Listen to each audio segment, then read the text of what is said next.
The morning sun cast a golden hue across Fort Lancaster's parade ground, glinting off rows of freshly pressed uniforms and polished boots.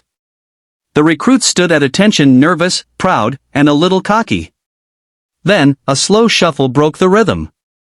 An old man, his uniform faded with age and medals dull with time, stepped into formation. His posture wasn't perfect, his steps were stiff, but his eyes, those sharp, steel-gray eyes, carried a weight that silenced even the birds overhead. The recruits exchanged smirks. "Who let Grandpa in here?" one whispered. Another snorted. "Guess the museum's missing one exhibit." But when the general arrived, and his gaze froze on the old man's shoulder patch, everything changed. The new recruits of Alpha Company had been preparing for their first full inspection for weeks. Every crease was ironed, every boot mirror shined, every weapon spotless.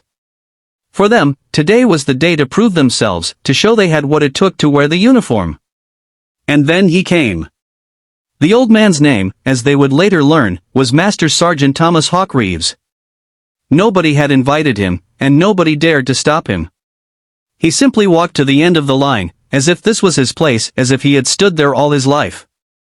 He wore an outdated combat uniform, a patch from a long-forgotten unit sewn onto the sleeve, and boots that looked older than most of the recruits combined.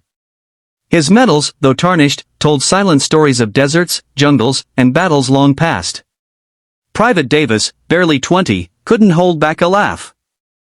"Sir, you lost your bingo hall, old-timer?" The others chuckled. But the old man said nothing. He just adjusted his sleeve, straightened his cap, and looked straight ahead. When the drill instructor noticed the commotion, he barked, "What's going on here, recruits?" The laughter died instantly. The instructor turned and froze. He didn't yell. He didn't order the old man out. Instead, he saluted. "Yes, Sergeant Major." Whispers spread down the line. "Sergeant Major?" The recruits watched in confusion as the old man nodded and said quietly, "Carry on, son." The instructor stepped back, his face pale. Something about the name Hawk Reeves seemed to carry more authority than the entire base. Later that afternoon, while the recruits rested, they gathered around to gossip. "Who is he?" "Some retired vet, maybe."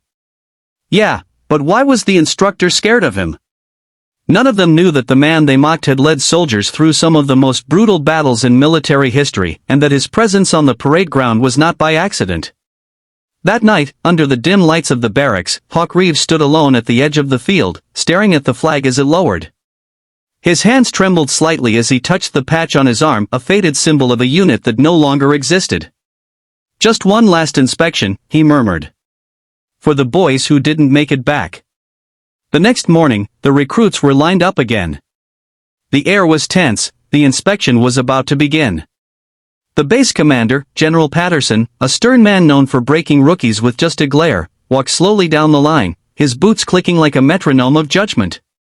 When he reached the old veteran, he stopped. Silence fell.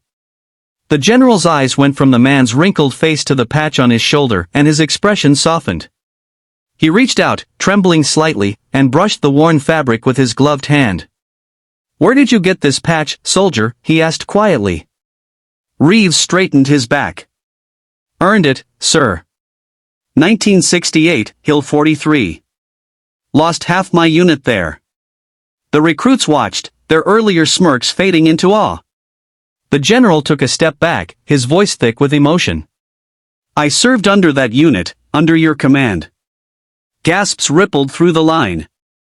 He snapped to attention and saluted. "Permission to stand at ease, Master Sergeant Reeves." The old man returned the salute, his voice breaking. "At ease, General. You've done well, son." And that was when the recruit saw it, the small tear rolling down the general's cheek. He turned to face the young soldiers. "Men, this is the reason you wear that uniform. This man trained warriors before most of you were born. He led missions no one expected to survive. And that patch? That patch represents a brotherhood that kept this nation standing when it almost fell."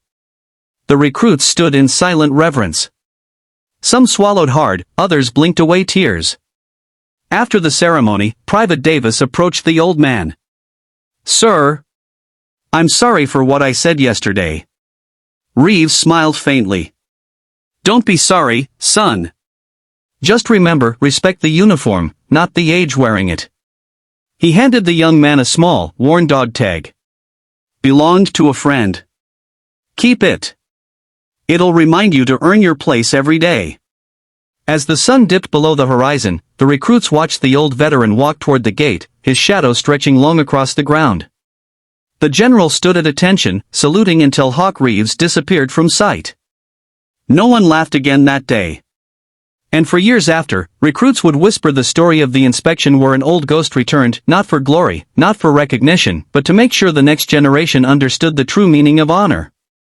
Speech balloon final message, for narration ending. Respect is not demanded, it's earned. And sometimes, it's carried quietly by those who've already given everything.